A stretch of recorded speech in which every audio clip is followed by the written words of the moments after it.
Welcome, you are listening Radio Central News. I'm Chandni and now news in detail. The government on Wednesday blocked 118 more mobile applications including popular gaming app PUBG, terming them prejudicial to the sovereignty, integrity and defense of the nation. The banned app include Beidou, Beidou Express Edition, Tencent Watchlist, FaceU, WeChat Reading and Tencent Weiyun besides PUBG Mobile and PUBG Mobile Lite according to an official statement. All these banned apps have Chinese link, sources said. The Central had earlier banned a number of Chinese apps including TikTok and UC Browser. Government blocks 118 mobile apps which are prejudicial to sovereignty and integrity of India, defense of India, security of state and public order, it said.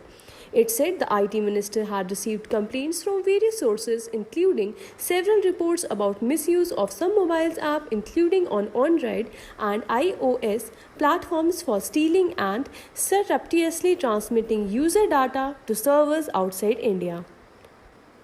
India's COVID-19 tally of cases galloped past 37 lakh on Wednesday with 78,357 new instances of the disease reported in a day, while the number of recoveries crossed 29 lakh, pushing the recovery rate to 76.98%, the Union Health Ministry data showed.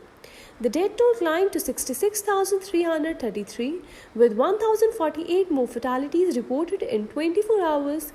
India has so far reported 37,69,523 cases of the viral disease, according to the data updated at 8 am.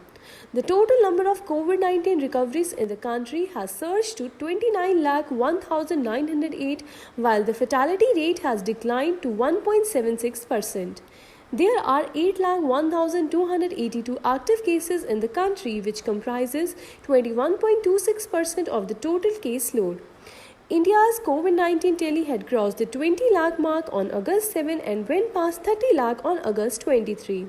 According to the Indian Council of Medical Research, a total of 4,43,37,201 samples have been tested up to September 1, of which 10,12,367 were tested on Tuesday.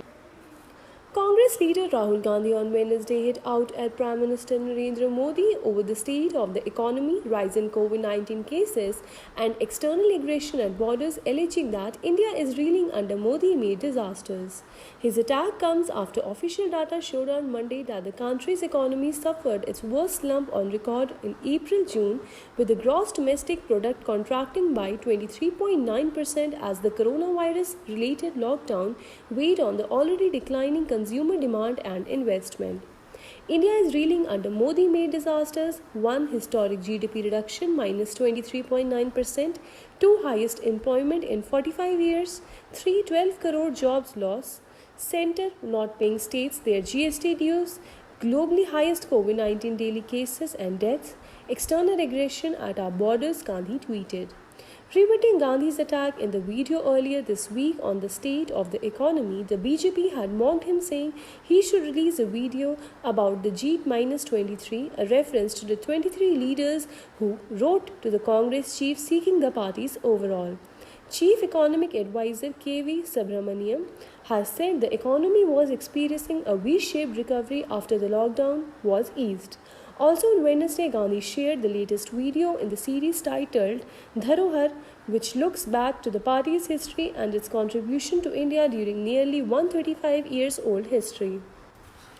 The BSE Sensex jumped 185 points on Wednesday, tracking gains in Reliance Industries, M&M and Infosys amid a largely positive trend in global markets and sustained foreign fund inflows. After starting on a choppy note, the BSE benchmark ended 185.23 points or 0.48% higher at 39,086.03. The broader NSE Nifty climbed 64.75 points or 0.56% to close at 11,535. Mahindra & Mahindra was the top gainer in the Sensex pack, rallying around 6%, followed by Power Grid, Tata Steel, IndusInd Bank, Reliance Industries, HCL Tech, ONGC and Infosys. On the other hand, Bajaj Auto, Asian Paints, Sun Pharma, HDFC and Nestle India were among the laggards. According to traders, despite opening on the choppy note, domestic equities turned positive, tracking firm cues from most global markets. Market regulator SEBI has ordered attachment of bank and demat accounts of 24 defaulters in the matter of three companies, Mass Infra Realty, Skymark Agro Industries India and Lifecare Real Developers, to recover due totaling nearly Rs 40 crore. Defaulters are 11 directors of Mass Infra Realty, 5 directors of Skymark Agro, Lifecare, and its 7 directors, the regulator said in 3 separate notices. The decision has been taken after Mass Infra Realty and Skymark Agro failed to comply with SEBI's direction to refund money to investors to the tune of Rs 37.9 crore and Rs 30.67 lakh respectively. SEBI had directed Mass Infra Realty and Skymark Agro in April 2016 and November 2017 respectively to refund money to investors. The two companies had raised funds through insurance of securities without complying with public issue norms. That is all for the today's news bulletin. Stay tuned to Radio Central News for more updates.